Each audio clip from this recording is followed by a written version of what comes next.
संतोष देशमुख खून प्रकरण 1 वर्ष झालं खटला नुसता रखडत होता, पण आता न्यायाच्या दिशेने एक असं पाऊल उचललं गेले जे या संपूर्ण केसचं चित्रच पालटून टाकू शकतं. आणि याच घडामोडींमुळे आता एकच मोठा प्रश्न सगळ्यांच्या मनात आहे. मुख्य सूत्रधार मानल्या जाणाऱ्या वाल्मिक कराडला फाशी होणार का? चला याच प्रश्नाच्या मुळाशी जाऊया आणि कायदेशीर बाजू समजून घेऊया. हे सगळं समजून घेण्यासाठी आपण 5 महत्त्वाचे टप्पे पाहणार आहोत.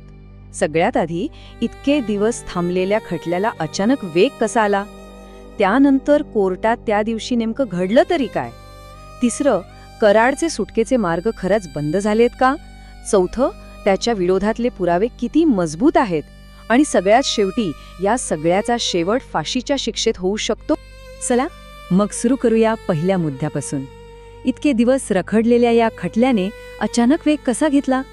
जवळजवळ 1 वर्षभर. विचार करा, हे प्रकरण फक्त तारखांवर तारखा घेत पुढे ढकललं जात होतं. आरोपी वाल्मिक कराड तो काय करत होता? जामिनासाठी एक अर्ज, दोषमुक्तीसाठी दुसरा अर्ज, म्हणजे खटला पुढे सरकूच नये असाच प्रयत्न होता. पण 23 डिसेंबर 2025ला बीडच्या जिल्हा सत्र न्यायालयात एकदम चित्र पालटलं. त्या एका दिवशी कराड आणि त्याच्या संपूर्ण टोळीवर अधिकृतपणे आरोप निश्चित करण्यात आले. आणि हाच होता तो टर्निंग पॉइंट.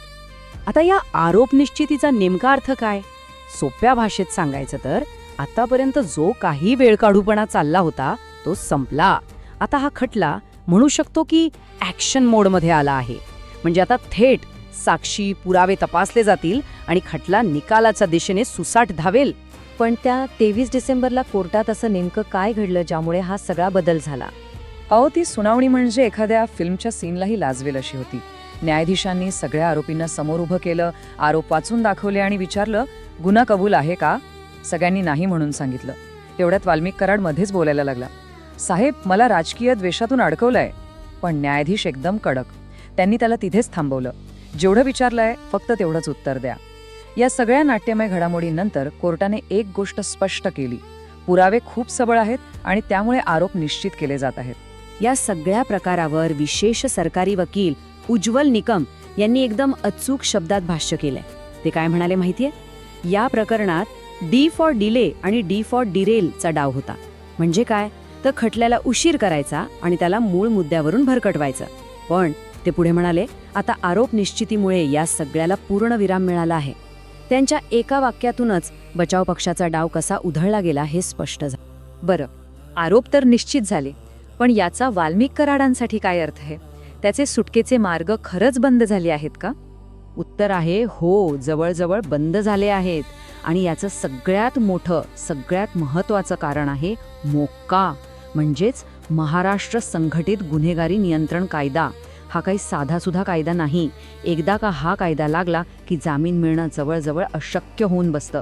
कारण मोक्का कायद्यात जामिनासाठी एक प्रचंड मोठी कायदेशीर अडचण आहे.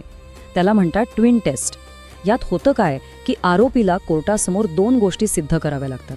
एक, तो पहिल्या नजरेत तरी निर्दोष दिसतोय, आणि 2, जर त्याला जामीन दिला तर तो बाहेर जाऊन परत कोणताही गुन्हा करणार नाही याची खात्री. आता जरा विचार करा, हे सिद्ध करणं एखाद्या आरोपीसाठी किती कठीण असेल. हा तक्ता बघा, म्हणजे परिस्थिती किती बदलली आहे हे लगेच लक्षात येईल. आरोप निश्चित होण्याआधी कराड काय करत होता? तो खटलाच रद्द करा म्हणत होता. आपला काही संबंधच नाही असं सांगत होता. पण आरोप निश्चित झाल्यावर काय झालं? त्याला मुख्य आरोपी ठरवण्यात आलं, त्याच्यावर मोक्का पक्का झाला आणि आता जामिनासाठी ती ट्वेन टेस्टची भरी मोठी अट लागली. म्हणजे कायदेशीररित्या त्याची पूर्णपणे नाकेबंदी झाली आहे. पण मग पुढचा प्रश्न येतो की कोर्टाने इतका मोठा निर्णय, इतकी मोठी कारवाई कोणत्या आधारावर केली? असे नेमके कोणते पुरावे आहेत? आणि यातला मुख्य सूत्रधार आहे तरी कोण? आणि इथेच या केसला एक जबरदस्त वळण मिळतं. सगळ्यात धक्कादायक गोष्ट काय माहितीये? ज्यावेळी संतोष देशमुख यांना मारहाण केली जात होती तेव्हा वाल्मिक कराड घटनास्थळापासून शेकडो किलोमीटर लांब होता. तरीही न्यायालयाने त्यालाच या संपूर्ण कटाचा मुख्य सूत्रधार मानलंय. असं कसं शक्य? शक्य आहे, कारण पुरावेच तसे बोलके होते. कोर्टासमोर काय काय सादर केलं गेलं? अमानुष मारहाणीचे तब्बल 23 व्हिडिओज, आरोपींचं एकमेकांशी झालेलं बोलणं, त्याचे कॉल रेकॉर्ड्स, त्यांचे आवाज जुळले, त्याचे व्हॉइस सॅम्पल्स आणि त्यांचं लोकेशन जे दाखवत होतं की ते घटनास्थळीच होते. पण या सगळ्या पुराव्यांवर कळस चढवला तो कराडनं फोनवरून दिलेल्या एका आदेशाने त्याला कायमचा आडवा करा. आणि हे सगळे पुरावे आपल्याला त्या शेवटच्या आणि सर्वात गंभीर प्रश्नाकडे घेऊन येतात. इतके सगळे भक्कम पुरावे हातात असताना कराडाला फाशीची शिक्षा होणार का? याचं उत्तर मिळवण्याआधी एक महत्त्वाचा कायदेशीर नियम समजून घेऊया. आपल्या भारतीय कायद्यानुसार खुनाच्या गुन्ह्यात जन्मठेप हा नियम आहे आणि फाशीची शिक्षा हा एक अपवाद आहे.